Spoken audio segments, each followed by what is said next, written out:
देखिए, गवर्नमेंट के अनुसार एक रूल बनाया गया है कि अगर आप कोई प्राइवेट टीचर हैं तो आपको भी उतनी ही सैलरी मिलेगी जितनी कि एक गवर्नमेंट स्कूल के टीचर को मिलती है।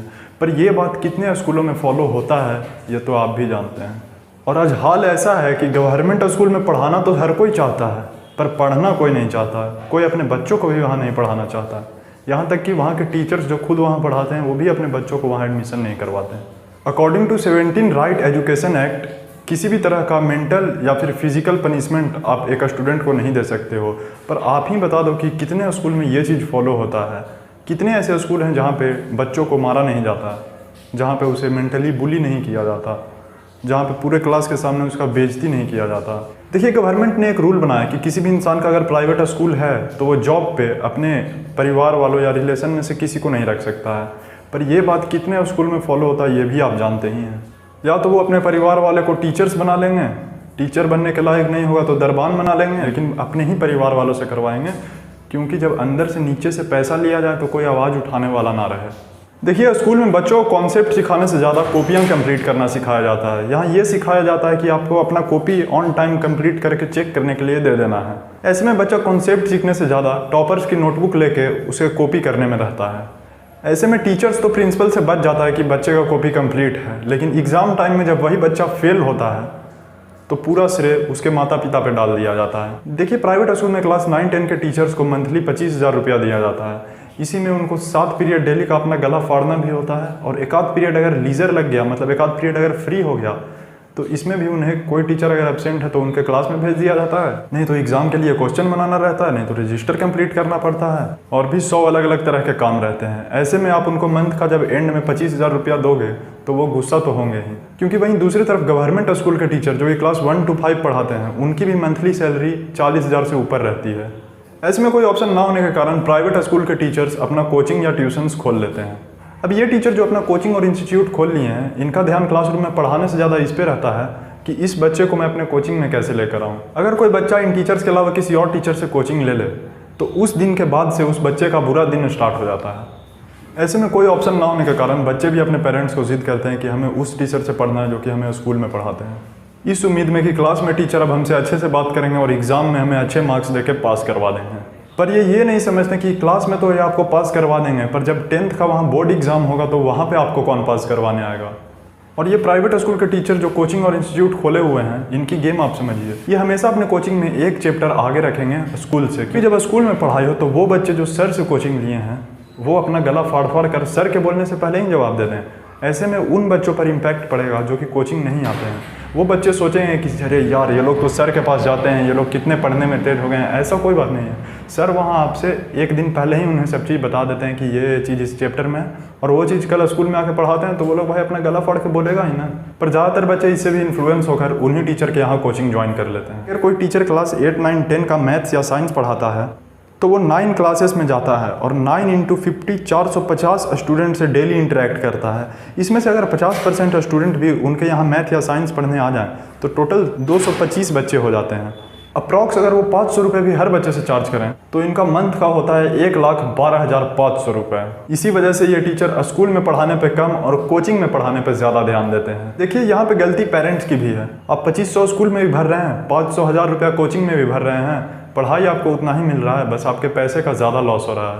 पर ये तो इंडियन पेरेंट्स हैं, पढ़ाई के नाम पे कितने भी पैसे देने को तैयार हैं। इनका बस यही थॉट प्रोसेस रहता है कि एक बार हमारा बच्चा अच्छे से पढ़ लिख ले, कोई जॉब पाले और सेटल हो जाए। और इसी मजबूरी का फ़ायदा स्कूल और कोचिंग वाले उठाते हैं। ये टीचर्स वही चीज़ स्कूल में पढ़ाते हैं, वही चीज़ कोचिंग में पढ़ाते हैं। या फिर यहाँ के प्रिंसिपल को एक रूल बना देना चाहिए कि या तो आप हमारे यहाँ पढ़ाओ या तो अपने इंस्टीट्यूट में पढ़ाओ, क्योंकि आप यहाँ से बस बच्चे कलेक्ट करके वहाँ ले जा रहे हो। और जिस क्वालिटी का एजुकेशन आपको स्कूल में देना चाहिए था वो आप स्कूल में ना देकर इंस्टीट्यूट में दे रहे हो। देखिए, अब आप स्कूल का अर्निंग मॉडल समझिए कि स्कूल पैसे कैसे कैसे कमाता है। हर साल ये ड्रेस चेंज कर देंगे, और ड्रेस में चेंज भी इतना होगा कि अगर ड्रेस का कलर डार्क ग्रीन है तो उसे बस लाइट ग्रीन कर देंगे, और आपको एक दुकान भी बता देंगे कि आपको इसी दुकान से लेना है, इसी दुकान में यहाँ का ड्रेस मिलता है, क्योंकि वहाँ पे इनका ज़्यादा मार्जिन जो सेट हुआ रहता है। देखिए, एक ड्रेस का प्राइस 500 से 1000 के बीच में, अप्रॉक्स 800 हम मान लेते हैं। अगर एक स्कूल में टोटल 4000 बच्चे हैं तो 4000 × 800 32 लाख रुपए हो जाते हैं। अगर इसमें से पर ड्रेस पर स्कूल वालों को 200 रुपये भी प्रॉफिट मिलता होगा तो वो साल के 8 लाख रुपए ईजिली बना लेते होंगे। देखिए आजकल स्कूल में नाम काटना कॉमन हो चुका है। ये किसी भी बच्चे को पकड़ लेंगे और उसका बालों के लिए उसका नाम काट देंगे या फिर उसके ड्रेस के लिए।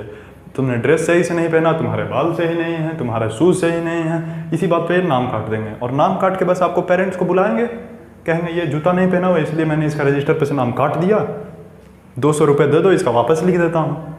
देखिए अगर डेली 8, 9, 10 के बच्चों का केमिस्ट्री या फिजिक्स लैब होता है तो 450 बच्चे हो जाते हैं, जिसमें से अगर 50 बच्चे आप एब्सेंट भी मान लें तो 400 बच्चे हो जाते हैं। अगर हर बच्चा 2 चार्ट पेपर और एक फेविकॉल भी ले तो ये डेली का आराम से 5600 रुपये कमा लेते हैं। मंथ का 1,68,000 और साल का 20,16,000 रुपये कमा लेते हैं। अगर आपको इस स्कूल में पढ़ना है तो आपको वही कॉपी लेनी है जो हमारे लाइब्रेरी से मिलेगी, बाहर का कॉपी यहाँ अलाउ नहीं है। देखिए कॉपी स्कूल से लेने पे इनका सबसे ज़्यादा प्रॉफिट होता है। तो हम 4000 बच्चे इंटू पर कॉपी का प्राइस 40 रुपया और 8 सब्जेक्ट मान लेते हैं तो इनका 12,80,000 रुपये बन जाते हैं। और हर 3 मंथ में कॉपी भर भी जाता है तो साल में कॉपी 4 बार लेना पड़ता है। तो 12,80,000 इंटू 4 51,20,000 रुपया ये एक साल में सिर्फ कॉपी से कमा लेते हैं, जिसमें से कुछ बहुत तो बहुत 5-6 लाख रुपया इन्हें लगा होगा कॉपी बनाने का। देखिए जब आप मंथ के एंड में फ़ी जमा करते हैं तो वहाँ पे एक मिसलिनियस फ़ी लिखा हुआ आता है, जिसका मतलब आज तक ना मुझे समझ आया ना मेरे पेरेंट्स को, ना आपको समझ आया ना आपके पेरेंट्स को। एब्सेंट फाइन से भी ये अच्छा खासा पैसा कमा लेते हैं। अगर कोई बच्चा स्कूल नहीं आ रहा है तो या तो उसका कुछ रीज़न होगा, या अगर वो जानबूझकर भी नहीं आ रहा है तो आपको तो मंथ के एंड में आपको पूरा पैसा मिलता है ना, तो ऐसे में आप एब्सेंट फाइन क्यों लगाते हो? ऑलरेडी पेरेंट्स का लॉस हो रहा है कि उसका बच्चा स्कूल नहीं जा रहा है पढ़ने, जानबूझ के या रीज़न से भी, तो पेरेंट्स का पैसा तो ऑलरेडी लॉस हो ही रहा है। ऐसे में भी आप एब्सेंट फ़ी के नाम पे एक दिन का 50 से 100 रुपया ईजिली ले ही लेते हो। एग्ज़ाम्स, देखिए एग्ज़ाम्स तो वैसे जो बच्चों को आपने पढ़ाया है उसे टेस्ट करने के लिए लिया जाता है, पर इसे भी स्कूल वालों ने पैसा कमाने का एक ज़रिया बना लिया है। हर साल कम से कम 2 बार स्कूल में एग्ज़ाम्स होते हैं और जिस मंथ में एग्ज़ाम होगा आप उस मंथ का फ़ी रिसिप्ट देखिएगा तो वहाँ एग्ज़ाम फ़ी लिख के आपको 500 रुपया 1000 रुपया काटा हुआ रहेगा। तो अब ये 500 रुपये क्या उस 20 पेज के लिए लिए जाते हैं जो बच्चा अपने पूरे एग्ज़ाम में लिखता है जिस पे, या फिर ये 500 रुपये उन टीचर्स के लिए लिया जाता है जो कि क्वेश्चंस बनाते हैं या फिर आंसर शीट को चेक करते हैं? देखिए यही क्वेश्चन मैंने अपने एक टीचर से पूछा जो कि पहले प्राइवेट स्कूल में पढ़ाया करते थे, पर अब वो एक इंडिपेंडेंट इंस्टीट्यूट के मालिक हैं और खुद ही चलाते हैं उसे। सो ये रहा स्क्रीनशॉट जिसमें कि उन्होंने साफ साफ लिखा है कि ऐसा कुछ नहीं है, हमें तो आज तक कभी पैसा मिला ही नहीं। तो गाइस ये थे विष्णु सर, आप इनका चैनल डिस्क्रिप्शन में जाकर चेक कर सकते हो। अगर आप 9-10th के स्टूडेंट हो तो आपको इनसे बेहतर कोई पढ़ा ही नहीं सकता, मैं खुद इनसे पढ़ा हुआ हूँ। हर एग्जाम्स में ये स्कूल वाले 500 रुपये चार्ज करते हैं। अगर ये हर बच्चे से 500 रुपये चार्ज करें तो टोटल 4000 बच्चे थे और 500 रुपये इन्होंने चार्ज किया तो टोटल 20 लाख रुपया बन जाता है। और रहा बात कि अगर स्कूल में नॉलेज कम मिलता है तो हर बच्चा पास कैसे हो जाता है, तो स्कूल के क्वेश्चंस का लेवल काफ़ी लो रहता है क्योंकि यहाँ आपको हर बच्चे को पास करवाना होता है। बस हर टीचर इसी चीज़ पे फोकस करते हैं कि कोई बच्चा अटके ना। ऐसे में आप इंटरनल एग्जाम्स तो पास कर लोगे, पर जब आपका बोर्ड एग्जाम आएगा तो वहाँ तो क्वेश्चन का लेवल जरूरी नहीं है कि इतना लो रहेगा। अगर इंडिया का एजुकेशन सिस्टम इतना ही अच्छा है तो बड़े बड़े बॉलीवुड एक्टर्स, बिजनेसमैन, पॉलिटिशियन, इनके बच्चे अब्रॉड क्यों जाते हैं पढ़ने के लिए, इंडिया से बाहर क्यों जाते हैं? मुझे तो लगता है एक रूल बना देना चाहिए कि जिसकी सरकार जिस एरिया में है उसके बच्चे उसी एरिया के गवर्नमेंट स्कूल या गवर्नमेंट कॉलेज में पढ़ेंगे, तब जाके कहीं इनका एजुकेशन सिस्टम अच्छा होगा।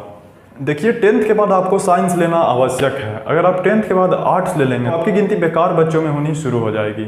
कई टीचर्स तो ये भी कहते हैं कि स्टेट बोर्ड से ही एडमिशन करवाया ना तो साइंस ले लेता, नंबर तो ऐसे आंख बंद करके आ जाता है। ये है हमारा एजुकेशन सिस्टम।